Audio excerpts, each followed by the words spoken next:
Hello दोस्तों, welcome to my YouTube channel APGS point. तो कल हम लोगों ने पढ़ा था इंडियन कॉन्स्टिट्यूशन एंड पॉलिटी।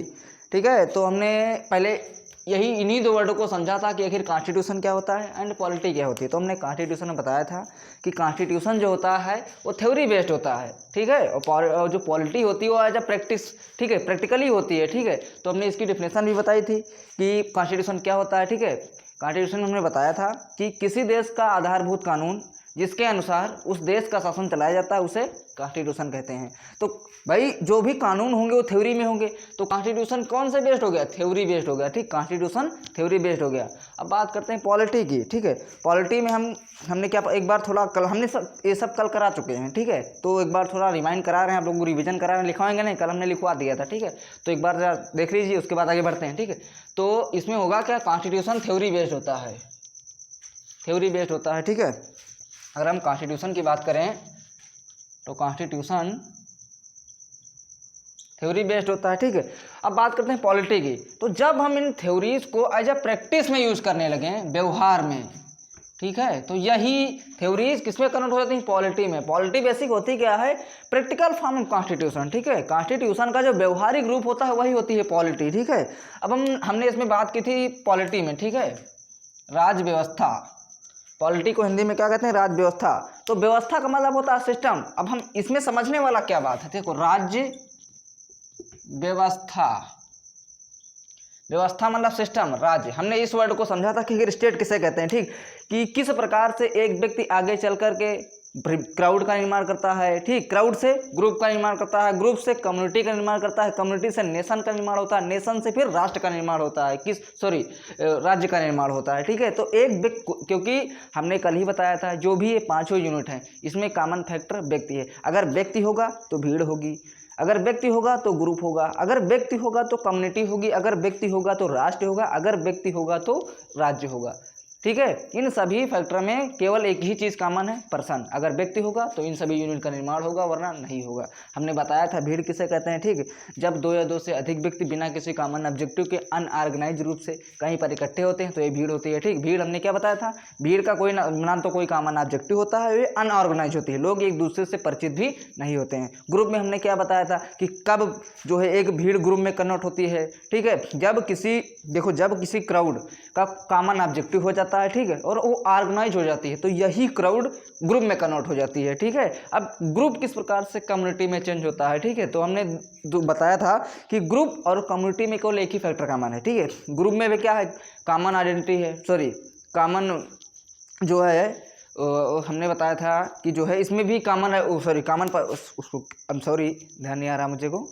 ठीक है, हमने इसमें बताया था कि भाई सभी का समान उद्देश्य होता है, कॉमन ऑब्जेक्टिव होता है। ठीक है, ग्रुप में भी कॉमन ऑब्जेक्टिव होता है, ठीक, ऑर्गेनाइज होता है। लेकिन ग्रुप और कम्युनिटी में केवल बेसिक डिफरेंस इतना होता है कि कम्युनिटी की जो पहचान होती है वो कॉमन होती है। ठीक है, सभी लोगों की पहचान एक होती है। जैसे एक कम्युनिटी जाति के आधार पर बन गई, एक कम्युनिटी क्षेत्र के आधार पर बन गई। यहाँ एक जाति के लोग मिलकर के एक कम्युनिटी का निर्माण करते हैं, एक क्षेत्र के लोग मिलकर के क्षेत्रवादी कम्युनिटी का निर्माण करते हैं। ठीक, एक भाषा के लोग मिलकर के भाषावादी कम्युनिटी का निर्माण करते हैं। ठीक, इस प्रकार से ग्रुप कम्युनिटी में चेंज होता है। ठीक है, जब प्रत्येक ग्रुप के मेंबर की आइडेंटिटी एक हो जाती है तो यही ग्रुप किस में चेंज हो जाता है?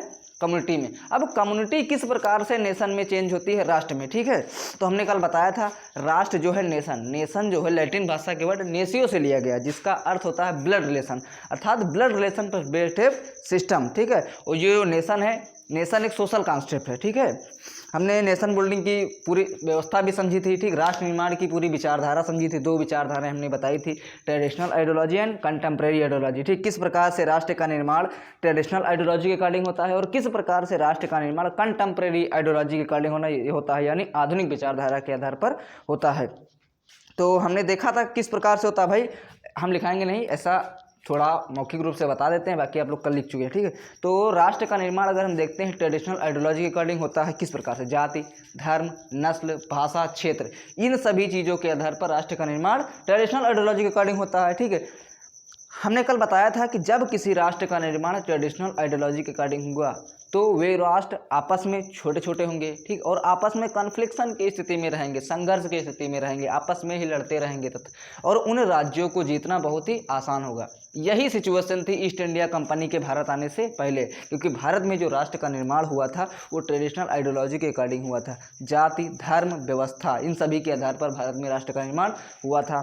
ठीक है, तो यही कारण था जब अंग्रेज ईस्ट इंडिया कंपनी भारत आई तो उसने देखा कि एक्चुअल में जो भारत बाहर से दिखता है ना वो है नहीं।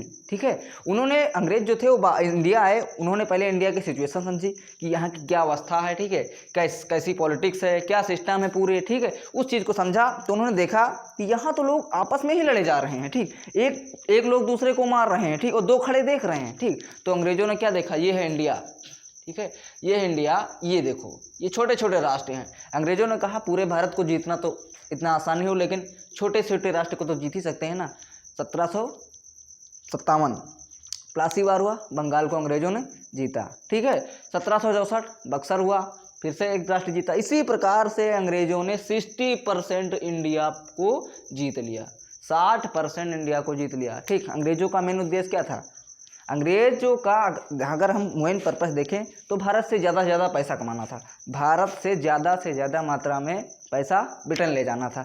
भाई अब 60% इंडिया को उन्होंने जीता तो इस पर क्या करेंगे, शासन करेंगे पैसा कमाने के लिए। ठीक, तो पैसा किस प्रकार से कमाएंगे, लोगों का आर्थिक शोषण करेंगे, ठीक, लोगों के ऊपर टैक्स बढ़ाएंगे, ठीक, लोगों से जबरन खेती करवाएंगे। तो जब इस तरह की सिचुएशन अंग्रेज क्रिएट करेंगे तो लोग क्या होंगे भाई, उनके शासन से असंतुष्ट होंगे।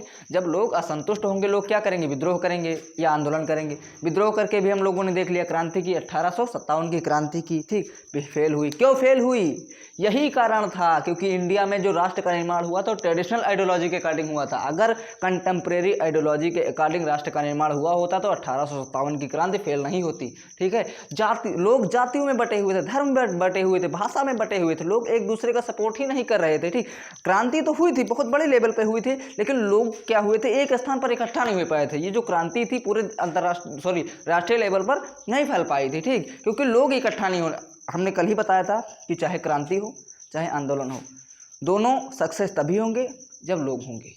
लोग नहीं होंगे तो ना तो क्रांति सफल होगी ना तो आंदोलन सफल होगी। ठीक है, तो होता क्या है, हमने कल ही बताया था कि इस बात को सबसे पहले जो स्वतंत्रता सेनानी थे, स्टार्टिंग के जो स्वतंत्रता सेनानी थे, खासकर महात्मा गांधी, जब 1915 में भारत आए, उन्होंने इस चीज़ को समझा कि भारत के लोग की जो एक्चुअल सिचुएशन है वो सही नहीं है। ठीक, लोग एक दूसरे बटे हुए हैं, ठीक है, जाति, धर्म, व्यवस्था के आधार पर बटे हुए हैं। पहले गांधी जी ने यही कहा कि पहले जब तक ये लोग एक नहीं हुए, इन लोगों का संगठन नहीं बना, तब तक ना तो कोई क्रांति सफल हो सकती ना तो कोई आंदोलन। तो गांधी जी ने सबसे पहले यही किया। 1915 में इंडिया आए, उन्होंने भैया भारत भ्रमण यात्रा की, उसके तहत सभी लोगों से मिले, इंटरेक्ट किया, लोगों के बारे में जाना कि भारत के लोग क्या चाहते हैं, ठीक है, उनकी सोच क्या है, एक दूसरे के बारे में क्या सोचते हैं। ठीक है, तो होता ये भैया, तो ये जो आइडियोलॉजी थी, ठीक, ट्रेडिशनल आइडियोलॉजी को कंटेम्प्रेरी आइडियोलॉजी में बदला गया। जो पहले के स्वतंत्रता सेनानी थे उन्होंने ये किया, क्यों किया हमने अभी बताया। ठीक, जब ये आइडियोलॉजी बदलेगी कंटेम्प्रेरी आइडियोलॉजी में तो होगा क्या, अब यहाँ पर कंटेम्प्रेरी आइडियोलॉजी के अकॉर्डिंग राष्ट्र का निर्माण होगा। भारत के सभी लोगों को यह विश्वास दिलाया जाएगा भैया ना आपके ना तो कोई जाति है, ना कोई धर्म है, ना कोई भाषा है, ना कोई क्षेत्र है, ना कोई नस्ल है, आपकी केवल एक ही पहचान है, यू आर इंडियन। ठीक, यू आर ऑल इंडियन, आप सभी भारतीय हैं। जब ये आइडियोलॉजी के अकॉर्डिंग राष्ट्र का निर्माण होगा आधुनिक विचारधारा के अनुसार, तब लोग एक दूसरे से इकट्ठा होना शुरू करेंगे, एक दूसरे से मिलना शुरू करेंगे। ठीक, आपस में जो लड़ाई झगड़े वो बंद हो गए। ठीक, अब जब बंद होंगे तो भैया लोग कोई भी अब जो होगा क्या, अब चाहे क्रांति करो या आंदोलन करो, लोग इकट्ठा होंगे। तो जब लोग इकट्ठा होंगे तो क्रांति भी सफल होगी और आंदोलन भी सफल होगी। यही कारण था गांधी जी के तीनों आंदोलन सफल होने का, असहयोग, सविनय अवज्ञा और भारत छोड़ो। तीनों आंदोलन में गांधी जी ने, तीन ही आंदोलन में गांधी जी ने भारत को पूर्ण स्वतंत्रता दिला दी। तो हमने ये टॉपिक के बारे में डिस्कस किया था, एक्चुअली हमने पढ़ा चुके थे। हम अपने नेक्स्ट टॉपिक पे आते हैं, राज्य, स्टेट के बारे में हमने कल डिस्कस किया था। ठीक है, स्टेट के बारे में हमने कल पढ़ाया था। आखिर स्टेट क्या होता है ये सब कल हम लिखा चुके थे, आप लोगों को याद दिला रहे थे। ठीक है, कि आखिर स्टेट क्या होता है। स्टेट, राज्य, ठीक है,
तो हम बात करते हैं राष्ट्र की, ठीक है, नेशन की, राज्य की। लॉर्ड कलीज के बाद समझाते हैं।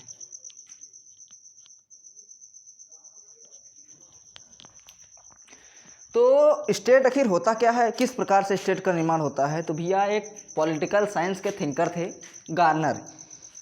इनकी विचारधारा राज्य के बारे में क्या है, जरा इनकी विचारधारा समझते हैं। ये कहते हैं कि राज्य एक ऐसी संस्था है जिसकी 4 क्वालिटीज़ होती हैं, ठीक है।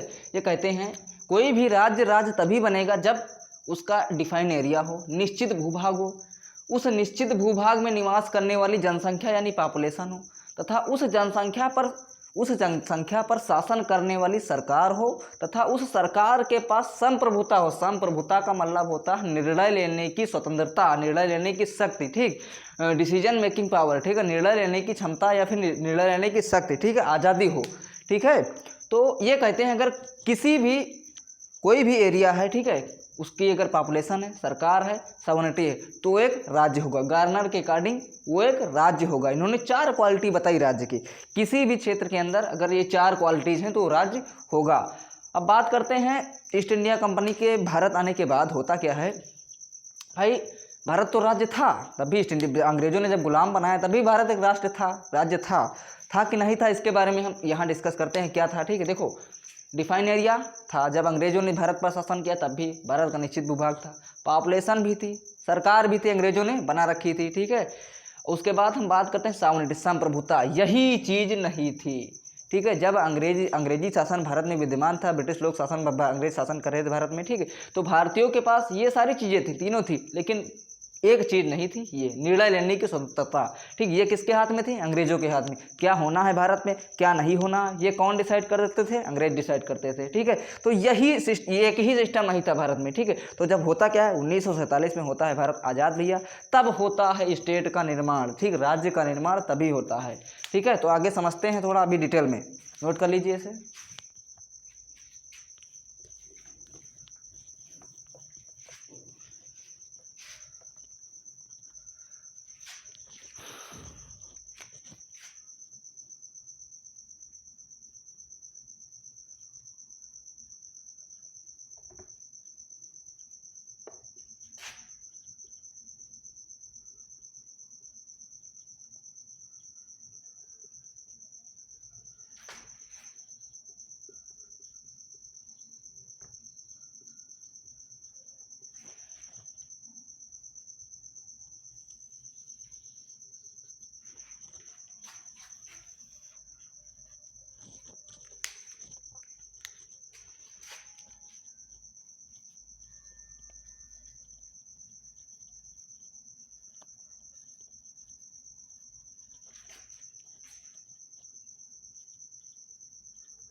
तो हम बात करते हैं राज्य की, ठीक है।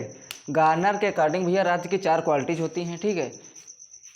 उसका डिफाइन एरिया होना चाहिए, उस डिफाइन एरिया में निश्चित भूभाग में रहने वाली पॉपुलेशन होनी चाहिए, उस पॉपुलेशन जनसंख्या पर शासन करने वाली सरकार होनी चाहिए, और उस सरकार के पास सॉवरेनिटी यानी कि निर्णय लेने की स्वतंत्रता होनी चाहिए, चाहे वो निर्णय आंतरिक हों, देश के अंदर के निर्णय हों या देश के बाहर के। ठीक, अगर देखो सॉवरेनिटी, अगर हम बात करते हैं अंग्रेजों के टाइम की पॉलिटिक्स देखें तो ये तीनों चीज़ इंडिया में थी। अगर कोई चीज़ मिसिंग थी, ये सॉवरेनिटी नहीं थी भारतीयों के पास। ठीक, भारतीयों को निर्णय लेने की स्वतंत्रता नहीं थी, वो किसके पास थी? अंग्रेजों के पास थी। ठीक, गवर्नर, आप लोगों ने सुना होगा गवर्नर जनरल ऑफ इंडिया या वायसराय, इन लोगों के पास थी। ठीक है, सॉवरेनिटी तो होता क्या है, 1947 में जब भारत आज़ाद होता है तब सॉवरेनिटी भारतीय लोगों को प्राप्त होती है। ठीक है, तो होता क्या है, 1947 26 जनवरी 1950 को, 26 जनवरी 1950 को भारत एक राज्य के रूप में निर्माण होता है। भारत का एक राज्य के रूप में निर्माण होता है। ठीक है, अब हम बात करते हैं, देखो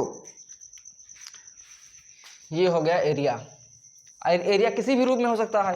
ठीक, ये एरिया हो गया, इस एरिया में निवास करने वाली होगी क्या? पॉपुलेशन। ठीक, पॉपुलेशन, इस एरिया पर शासन करने वाली होगी सरकार। ठीक है, सरकार के पास क्या है? सॉवरेनिटी है। ठीक, हम इंडिया के पर्पस में लेते हैं भारत का डिफाइन एरिया है कितना? 32,85,263 वर्ग किलोमीटर क्षेत्रफल है। ठीक है, भारत में निवास करने वाली जनसंख्या भी है, भारत में सरकार भी है, वर्तमान में बीजेपी। ठीक है, और सरकार के पास क्या है? सॉवरेनिटी है। ठीक, स्वतंत्रता, निर्णय लेने की स्वतंत्रता है, चाहे वो बाहरी निर्णय हो, आंतरिक इंटरनल निर्णय हो, आंतरिक या फिर एक्सटर्नल निर्णय हो। ठीक, तो भारत क्या हुआ? एक राष्ट्र हुआ। गार्नर ने यही बताया, ठीक है, कि एक ऐसी संस्था जिसमें ये 4 क्वालिटी होंगी वही राज्य होगा।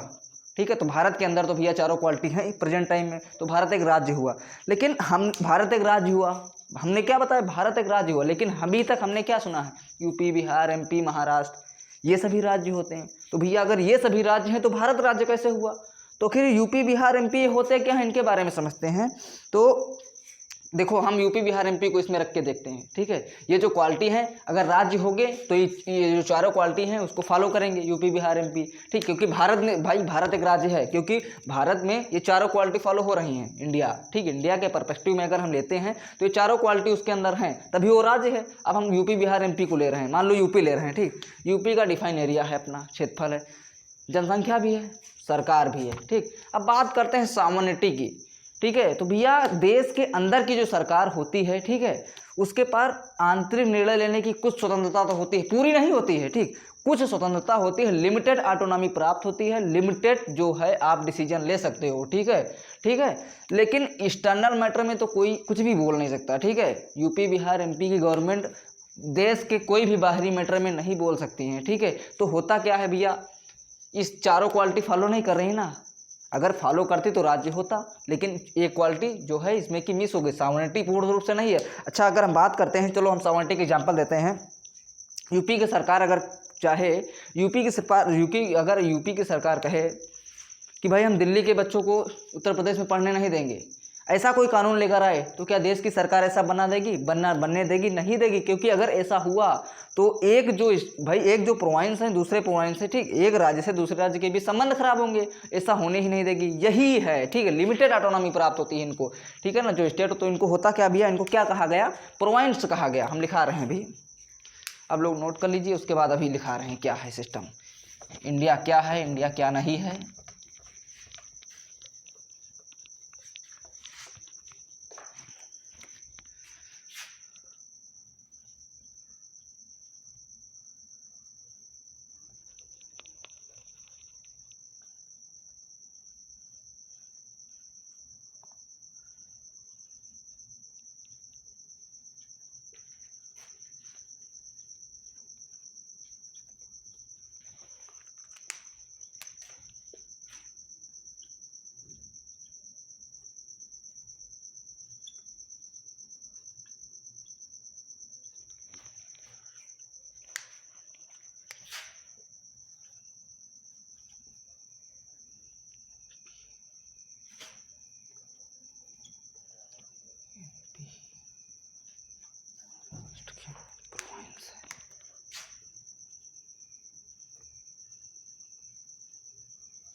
ठीक है ना,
देखो हमने क्या बात किया भाई, जो स्टेट की थ्योरी है कि 4 क्वालिटी होंगी, जिस संस्था में 4 क्वालिटी होंगी वही क्या होगा, स्टेट होगा। पहली उसका डिफाइन एरिया होना चाहिए, पॉपुलेशन, गवर्नमेंट और सॉवरेनिटी, वही स्टेट होगा। तो इंडिया के पर्पस में भाई इंडिया उन चारों क्वालिटीज़ को फॉलो कर रहा है, तो India is a state according to theory. जो थ्योरी है, ठीक है, उस थ्योरी के अनुसार जो है भारत क्या है, एक राज्य है, ठीक है। अब बात करते हैं यूपी बिहार एमपी क्या है, ठीक है, अकॉर्डिंग टू थ्योरी, क्योंकि थ्योरी को फॉलो नहीं कर रहे हैं तो ये प्रोविंस हैं, प्रांत हैं, ठीक है। प्रोविंस मतलब प्रांत, ठीक है। प्रांत, प्रांत होते क्या हैं, स्टेट के अंदर एक ऐसा क्षेत्र, एक ऐसा रीजन जिसे लिमिटेड ऑटोनॉमी प्राप्त हो। लिमिटेड ऑटोनॉमी, सीमित स्वायत्तता प्राप्त हो, मतलब लिमिटेड, ठीक, सीमित जो है डिसीजन लेने की क्षमता प्राप्त हो, ठीक है ना, ज़्यादा नहीं। हमने बताया था कि जो भी प्रोविंस होते हैं उनके पास जो देश के बाहरी मामले होते हैं उसमें कोई हस्तक्षेप करने के अधिकार नहीं होते हैं, ठीक है। उनके पास देश के अंदर के जो भी मामले होते हैं उसमें थोड़ा बहुत हस्तक्षेप कर सकते हैं, ठीक, उसके मामले में बोल सकते हैं, लेकिन देश के जितने भी मैटर होते हैं उसमें जो है उनके पास कोई राइट्स नहीं होते हैं कि उनमें कोई डिसीजन ले सकें। तो भाई ये तो जो प्रोविंस हैं यूपी एमपी बिहार, अगर ये स्टेट होते तो भाई ये थ्योरी की क्वालिटीज़ को फॉलो करते, ठीक है, सॉवरेनिटी फुल होती। तो ये क्या है, अकॉर्डिंग टू थ्योरी भैया यूपी एमपी बिहार क्या है, प्रोविंस हैं।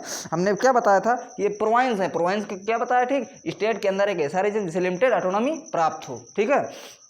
तो हमने अकॉर्डिंग टू थ्योरी ये समझा कि भारत जो है भैया स्टेट है, ठीक है। अब भाई तो थ्योरी आई है, ठीक, अब हम कॉन्स्टिट्यूशन बना, ठीक। 1946 कैबिनेट मिशन प्लान के तहत भारत में संविधान सभा गठन हुआ, ठीक है। 1926 को पता, 26 नवंबर 1949 को भारत का संविधान बनकर तैयार हुआ और 26 जनवरी 1950 को इसे देश में एग्जीक्यूट किया गया, ठीक है। तो भाई संविधान के अनुसार भारत क्या है, ठीक है, और ये जो राज्य दिए गए हैं यूपी एमपी बिहार प्रोविंस, ये क्या है। अब हम अकॉर्डिंग टू थ्योरी देख चुके हैं, अब अकॉर्डिंग टू कॉन्स्टिट्यूशन देखेंगे कि एक आखिर संविधान के अनुसार इन्हें क्या मान्यता दी गई है, ठीक है। ठीक, 2 प्रकार से क्वेश्चन आते हैं एग्जाम में। पहला क्वेश्चन दे दिया जाएगा, according to theory India is state या फिर यूनियन ऑफ स्टेट। अभी हम आप लोगों को आगे पढ़ाएंगे, देखिए उसके बाद क्वेश्चन करा रहे हैं, ठीक है। अब बात करते हैं,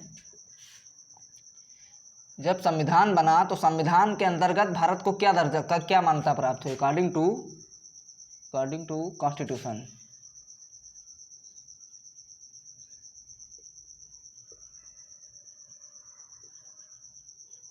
according to constitution India is a union of state.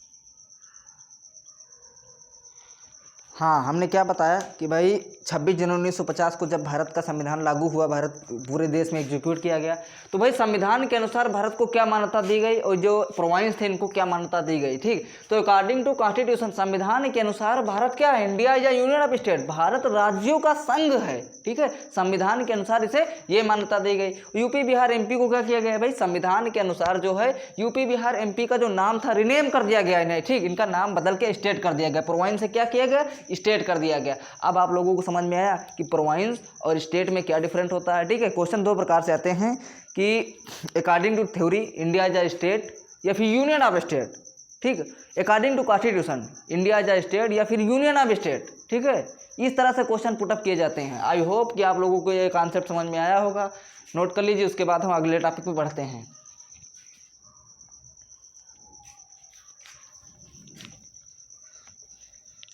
हमने स्टेट की चर्चा की, राज्य की, ठीक। राज्य में हमने 4 चीज़ें पढ़ी, ठीक है। राज्य तभी बनेगा जब उसका क्या हमने बताया, निश्चित भूभाग होगा, पॉपुलेशन, सरकार और उसकी सॉवरेनिटी। इन सभी फैक्टर में हमें मेजर पढ़ना क्या है, सरकार, गवर्नमेंट क्या होती, ठीक है। क्योंकि कोई भी देश गवर्नमेंट के ऊपर ही डिपेंड होता है, ठीक है।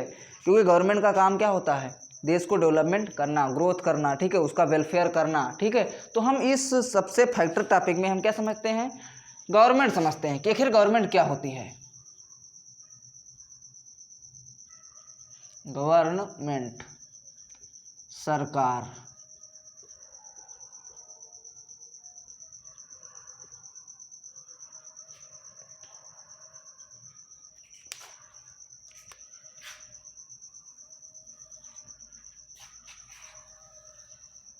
पहले हम देखते हैं सरकार का मतलब क्या होता है, मीन्स, ठीक है ना, सरकार का मतलब क्या होता है। ठीक है, अगर हम सरकार का मतलब देखते हैं, देखो क्या होता है।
हम देख रहे हैं गवर्नमेंट, ठीक है, नोट कर लीजिए, उसके बाद समझाते हैं।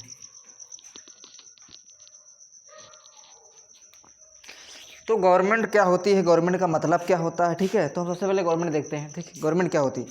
देखो, एक ऐसी संस्था जो नागरिकों के विकास व कल्याण के लिए कार्य करे, ठीक है, वो होती है सरकार, गवर्नमेंट। ठीक है भाई, किसी भी गवर्नमेंट का एक ही उद्देश्य होता है कि वो अपने नागरिकों के विकास और कल्याण के लिए अच्छे से अच्छे काम करे, ठीक है।